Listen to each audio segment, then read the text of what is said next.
My name is John Lash, and I am responsible for bringing the fallen goddess scenario to the world. Solely responsible. I welcome your interest in the home story, which describes the origin of the earth and humanity in a way that cannot be found in any other mythic narrative. Of course, there is no way for me to know the source of your interest, or the depth of it, for that matter. It may be mere curiosity that brings you here. You may have a deeper longing for something that you can't define, or you may be driven by a deeper passion to discover something that gives greater meaning to your life. Whatever the case, I can assure you that you will find here something unique and original. And whether or not it complements your reality and enriches and enhances you on your path in life, well, that is for you to determine. In this brief introductory message, I'd like to make two simple points regarding the home story. In my view, there are two things I can say at the outset that will be helpful for your orientation. First, I'll repeat something that I've said elsewhere in my talks over the past 20 years. The transpersonal fulfills the personal. The personal cannot fulfill itself. That proposition does not mean that the personal is in any way inferior to the transpersonal. It does not mean that you cannot fulfill your life without knowing about the fallen goddess scenario. Certainly you can, if you choose to do so. But additional to your personal fulfillment, there is another dimension of life that comes to you uniquely through engagement with this story. Many people in the world, I find, through my years of teaching and conversation, are longing for a transpersonal purpose, even though they may not be able to define or express what that means. That being so, I find as a teacher that people benefit from being shown the way to that transpersonal perspective. And that is exactly what this myth does. Second point concerns commitment. You will notice, if you subscribe to the 9 episodes, that the narrative begins in short paragraphs, and it gets longer and longer as the episodes unfold.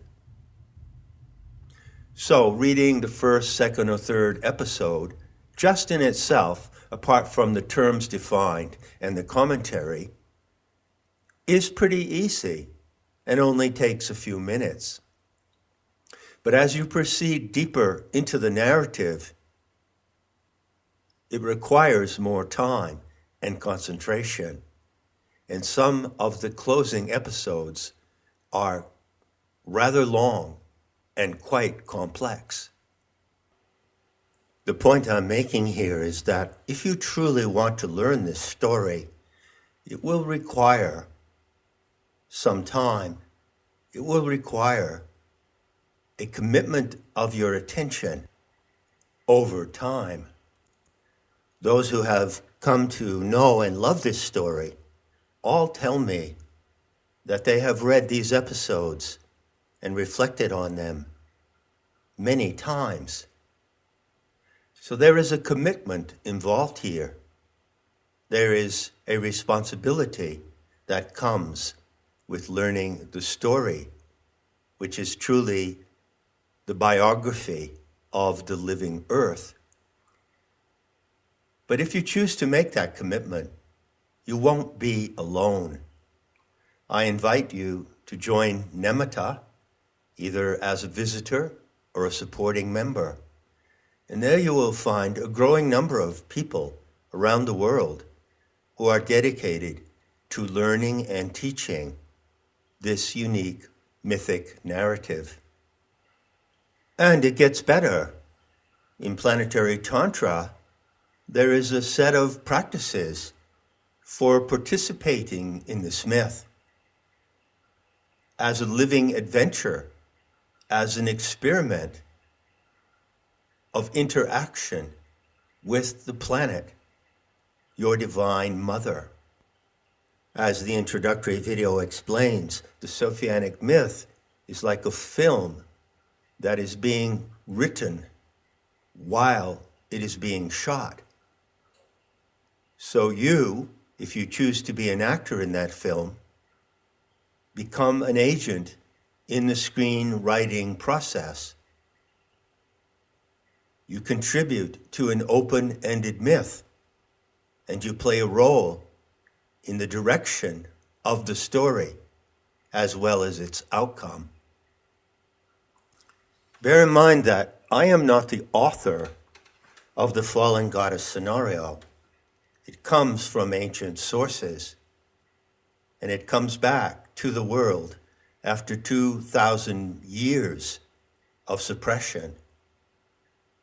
Everyone who participates in the myth in its current and ongoing form has the role of an author and actor in how it plays out. No other myth in the world presents an opportunity like that. So, finally, in closing, I want to address a question that certainly comes to mind to everyone who encounters this myth. How come the entire myth in 9 episodes presents a story of events that happen even before the human races appear on the earth? After all, if the home story is really your story as well, then you would expect it, of course, to present some kind of scenario of human evolution. Well, it does so, but it does so in the further iterations of the narrative. What you have here is FGS 1.0, but currently, to this moment today, the narrative has evolved to FGS 7.7. And so there is quite a follow-up.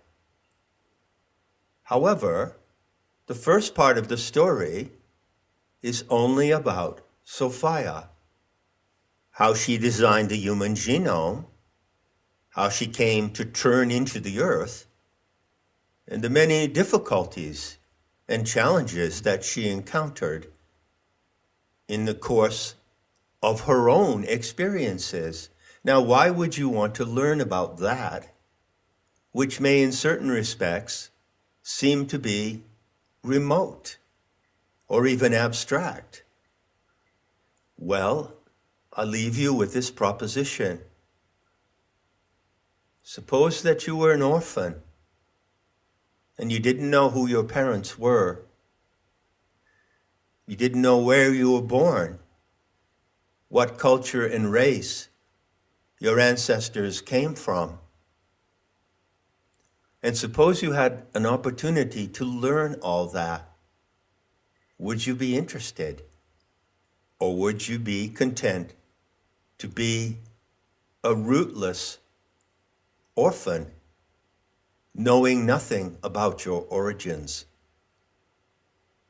The drama, the cosmic galactic drama of the Aeon Sophia describes your origins and tells you who are your divine parents.